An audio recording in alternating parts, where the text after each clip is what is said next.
Le soleil était haut dans le ciel, brûlant tout sur son passage. L'air était sec, de ce genre qui donnait soif même à ceux qui n'avaient pas bu. De l'autre côté de la route, face à un imposant manoir, une vieille femme était assise sous un petit arbre, ses yeux fixés sur les grilles en fer noir, comme si elle attendait quelque chose.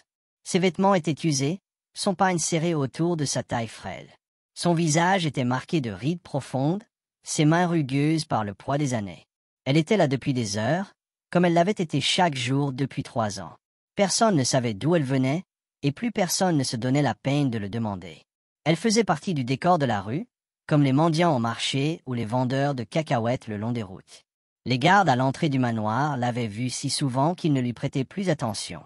Au début, ils avaient tenté de la chasser. Ils lui avaient crié dessus, avaient versé de l'eau sur elle, menacé d'appeler la police. Mais elle n'avait jamais réagi. Elle n'avait jamais protesté, jamais riposté. Elle se contentait de ramasser son petit sac, de faire quelques pas plus loin, et de s'asseoir à nouveau. Avec le temps, les gardes s'étaient lassés. Elle ne faisait de mal à personne. Elle ne demandait ni nourriture, ni argent. Elle restait là, à attendre. Une jeune domestique, Anki, sortit du portail avec un sac poubelle.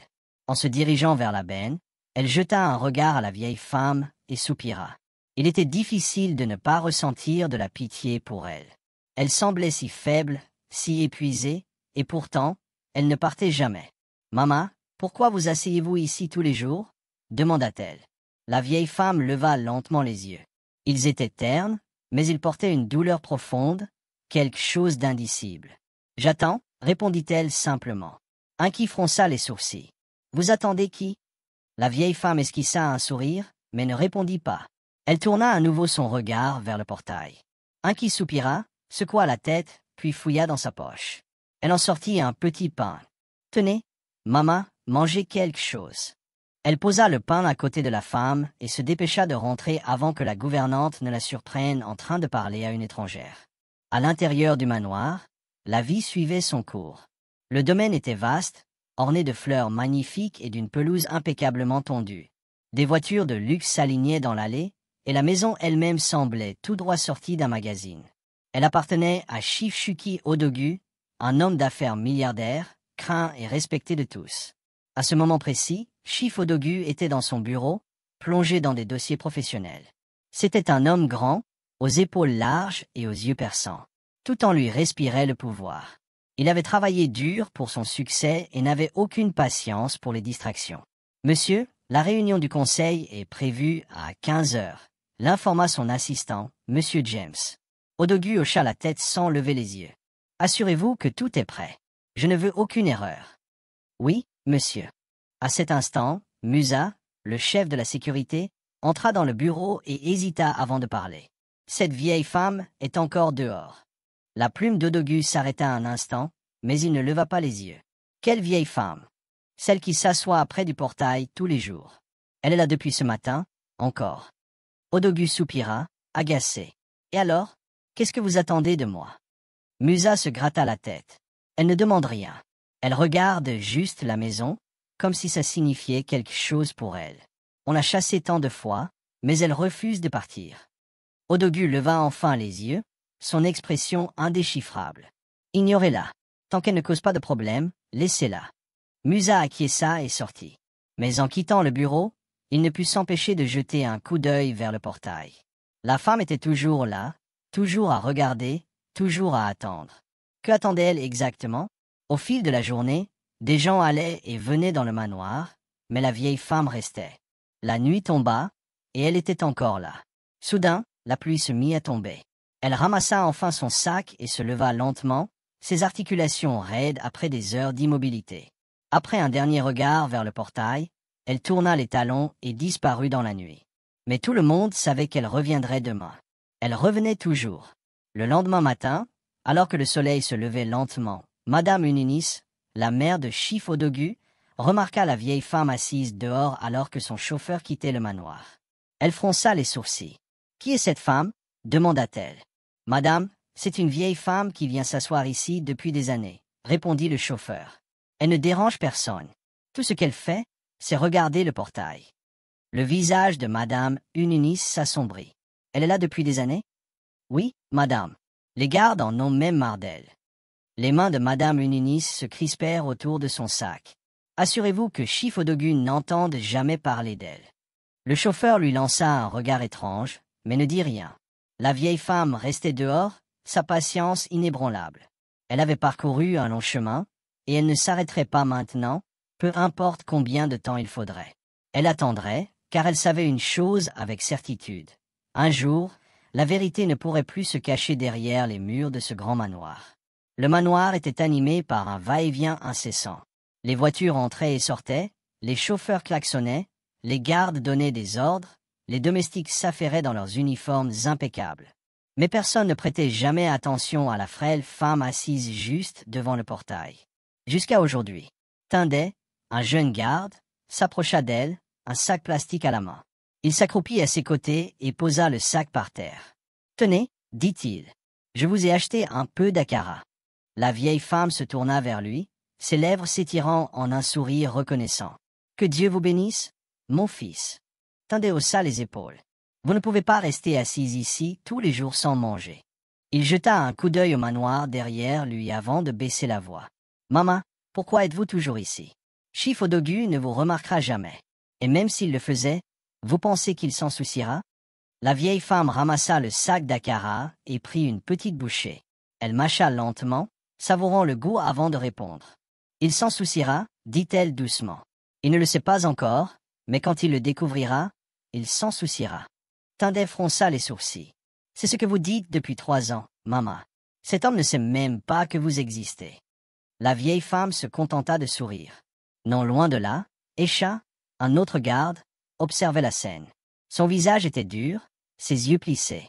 Lorsque Tindet revint à son poste, Esha l'appela à part. « Tu ferais mieux d'arrêter de parler à cette vieille femme. Elle est source d'ennui. » Tindet fronça les sourcils. « Pourquoi dis-tu ça? C'est une vieille femme inoffensive. » Esha se pencha plus près. « Tu ne comprends pas. Madame Ununis ne veut pas que Chifodogu entende parler de cette femme. Elle nous a avertis de ne jamais la laisser approcher du portail. Si elle te voit lui donner de la nourriture, tu pourrais perdre ton travail. » Les yeux de Tindet s'écarquillèrent. Pourquoi Madame Ununis dirait-elle que Chifodogu ne doit pas savoir? Esha regarda autour de lui, comme pour s'assurer que personne n'écoutait, puis murmura. « Je ne sais pas, mais j'ai l'impression qu'elle cache quelque chose. Quelque chose à propos de cette femme. » Tindet sentit un frisson lui parcourir l'échine. Ce soir-là, alors que le soleil commençait à se coucher, un SUV noir s'arrêta devant le manoir.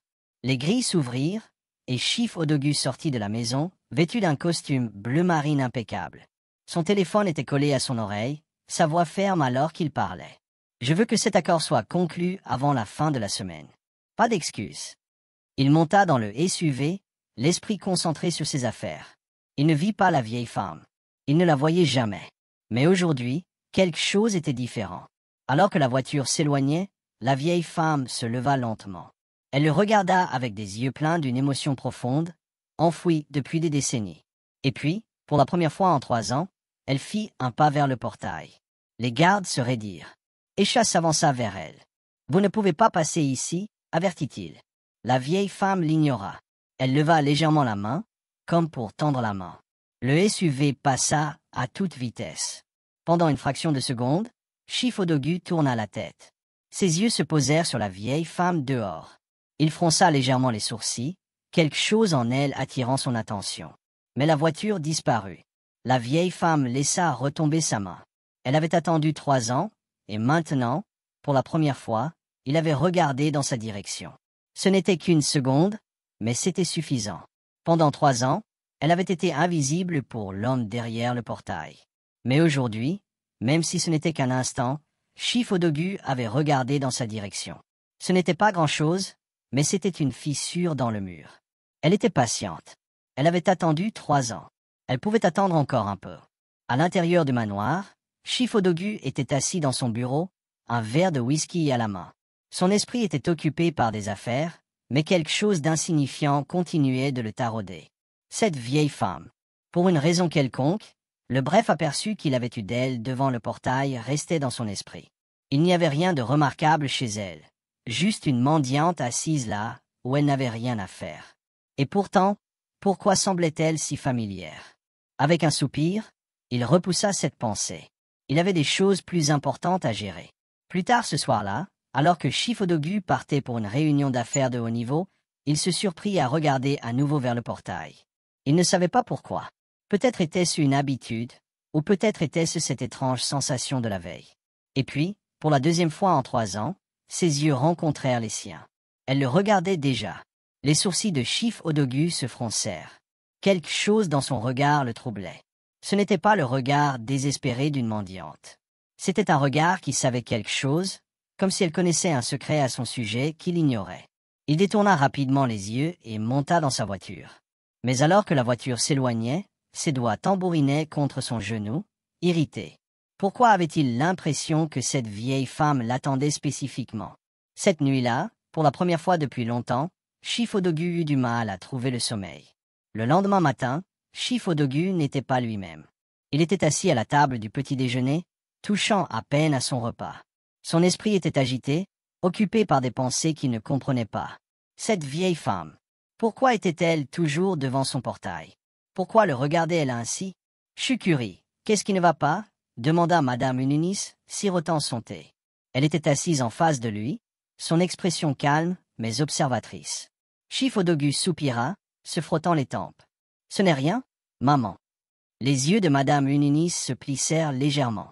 Alors pourquoi as-tu l'air troublé? Il hésita avant de parler. Il y a une vieille femme qui s'assoit dehors tous les jours.